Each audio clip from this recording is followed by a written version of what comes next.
और ये सामुदायिक भवन, पंचायत भवन और अन्य किसी भी स्थानीय स्थल पर पंचायत भवन, प्रखंड कार्यालय, नगर परिषद भवन, विकास भवन, कम्युनिटी लाइब्रेरी, सरकारी स्कूल, कॉलेज परिसर, यहाँ सभी में आपका डिजिटल लाइब्रेरी स्थापित होगा। 10 कंप्यूटर टर्मिनल होंगे और यहाँ पर जो बच्चे हैं वो आकर अपना डिजिटल लाइब्रेरी में अपनी पढ़ाई और अध्ययन कर सकेंगे।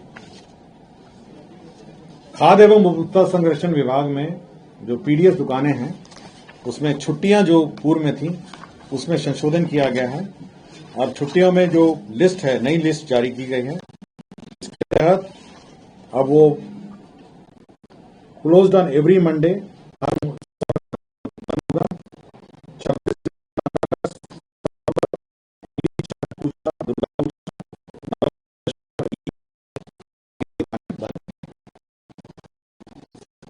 अंतर्राज्यीय मार्गों में लोक निजी भागीदारी पीपीपी मोड बस संचालन का ये निर्णय लिया गया है और इसमें सभी बस जो हमारे प्रवासी हमारे भाई बंधु हैं उनको इंटर स्टेट बस का संचालन करने का निर्णय लिया है।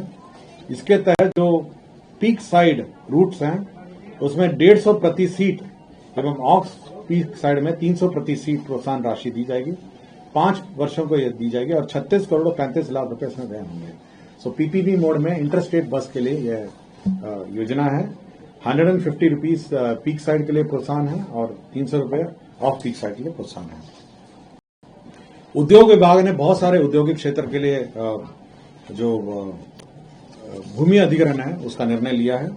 इसके अंदर औरंगाबाद जिला अंतर्गत कुटुंबा अंचल में 441 एकड़ का इसमें भूमि अधिग्रहण होगा यह औद्योगिक क्षेत्र के लिए। कटिहार जिला में कुल 252 एकड़ भूमि अधिग्रहण होगा, 252 औद्योगिक क्षेत्र के लिए। नालंदा जिला में हरनौत एवं चंडी अंचलों में कुल मिलाकर 524 एकड़ का भूमि अधिग्रहण होगा औद्योगिक क्षेत्र के लिए। इसके अंतर्गत 2 अरब 64 करोड़ 65 लाख रुपए 42,000 रुपए व्यय होंगे। सुपौल जिला अंतर्गत सरायगढ़ भपटियाही के सरायगढ़ मौजा में 250 एकड़ एवं अंचल पिपरा के विशनपुर मौजा में 248 एकड़ इसमें औद्योगिक क्षेत्र के लिए ये अधिग्रहण होगा। मुजफ्फरपुर जिला अंतर्गत अंचल पारू मौजा पारू में भी भूमि अधिग्रहण 700 एकड़ भूमि का भूमि अधिग्रहण होगा। ऊर्जा विभाग का एक प्रस्ताव था जिसमें पूर्व में पीर पैंती में भागलपुर में सौर ऊर्जा अधिष्ठापन की बात कही गई थी। अब यहां पे 3/800 2400 मेगावाट का विद्युत परियोजना स्थापित करने के लिए लीज के सामान्य शर्तों पर 1 रुपए प्रति वर्ष के लीज पर 33 वर्षों के लिए विद्युत आपूर्ति करना में अवधि के आधार पर L1 रेट पर प्रति यूनिट 4.165 के दर से एवं फ्यूल दर 1.910 के दर से बिहार विद्युत विनियामक आयोग के अनुमोदन के अधीन विद्युत क्रय की स्वीकृति दी गई है।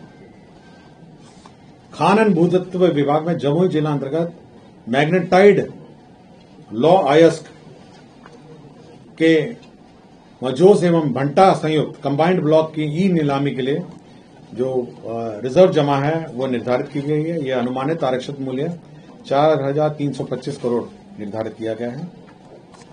निर्वाचन विभाग का विभिन्न मतदान केंद्र 90,712 में वेबकास्टिंग, विभिन्न चेक पोस्ट, मतगणना केंद्र पर कैमरा की निगरानी के लिए 154 करोड़ 30 लाख 25,000 रुपए प्रशासनिक स्वीकृति दी गई है।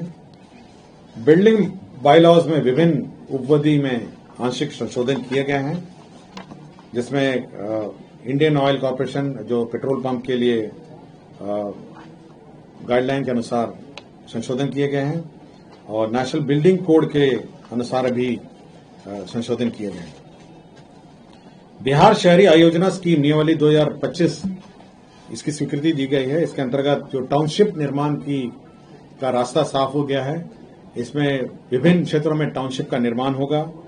उसमें कितना परसेंटेज इंफ्रास्ट्रक्चर में होगा, पार्क में कितना होगा, कॉमन एम्यूनिटीज में क्या होगा और रिजर्वेशन ऑफ लैंड क्या होगा, इसका निर्धारण किया गया है।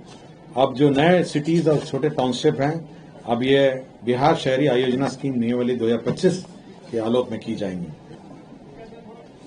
राज्य स्कीम मद में डॉक्टर भीमराव अंबेडकर आवासीय विद्यालय से अंचल नवीन नगर औरंगाबाद में विद्यालय भवन 720 आसन का स्वीकृत होगा। 65 करोड़ 80 लाख रुपए का। परिवहन विभाग का ही बिहार परिवहन क्षेत्र अशलिपिक संवर्ग भर्ती प्रोन्नति सेवा निवली स्वीकृति हुआ। कृषि विभाग का ही बिहार कृषि अधीनस्थ सेवा कोटि 5 पौधा संरक्षण संशोधन नियमावली 2025 स्वीकृत हुआ है। बिहार कृषि सेवा कोटि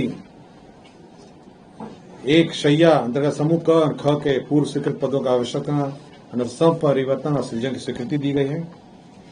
मद्य निषेध विभाग में भी योजनाओं की स्वीकृति दी गई। जो मद्य निषेध उत्पाद अधिनियम के अंतर्गत मामलों में त्वरित निष्पादन के लिए सहरसा न्याय मंडल और नालंदा न्याय मंडल में एक अतिरिक्त जिला एवं अपर सत्र न्यायाधीश की स्वीकृति दी गई है। डीबीटी का काम समझ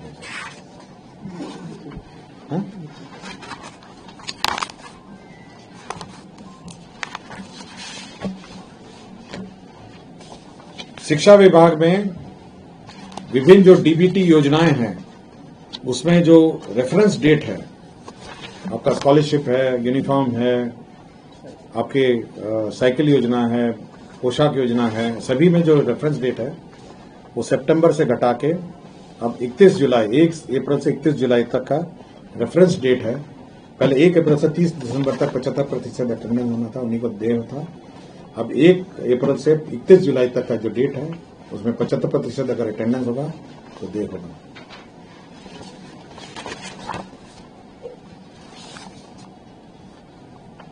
सूचना प्रौद्योगिकी का एक प्रस्ताव था जिसमें सीडैक में वॉइस मैसेजेस भेजने के लिए 50,09,070 रुपए का सीडैक से करारनामा किया था, उसका पोस्ट फैक्ट अप्रूवल है। गोपालगंज जिला अंतर्गत जमीन का स्थानांतरण है। बियाड़ा को 32 एकड़ 66 एकड़ 32.66 एकड़ भूमि औद्योगिक क्षेत्र के निर्माण के लिए बियाड़ा को स्थानांतरित किया गया। भागलपुर जिला अंतर्गत अंचल गोराडीह में इंडस्ट्रियल कॉरिडोर निर्माण हेतु औद्योगिक विभाग को 46.66 एकड़ स्थानांतरित किया गया। डीबीटी की मैंने आपको जानकारी दी गई। सभी डीबीटी के मामले में जो रेफरेंस डेट है उसको चेंज किया गया है। अब वो 1 अप्रैल से 30 सितंबर के स्थान पर 1 अप्रैल से 31 जुलाई का स्थान तक जो 75% अटेंडेंस थे उनको देय होगा। मुंगेर यूनिवर्सिटी में 167 पदों का सृजन किया गया है। और अंतिम एजेंडा विजय कुमार जो हैं ये तत्कालीन कार्यपालक पदाधिकारी नगर परिषद बरबीघा शेखपुरा हैं। इनका पूर्वलोकन अर्जी को अस्वीकृत करते हुए सेवा से बर्खास्तगी संबंधी आदेश को अधिरोपित दंड को बरकरार रखने का निर्णय लिया गया। धन्यवाद।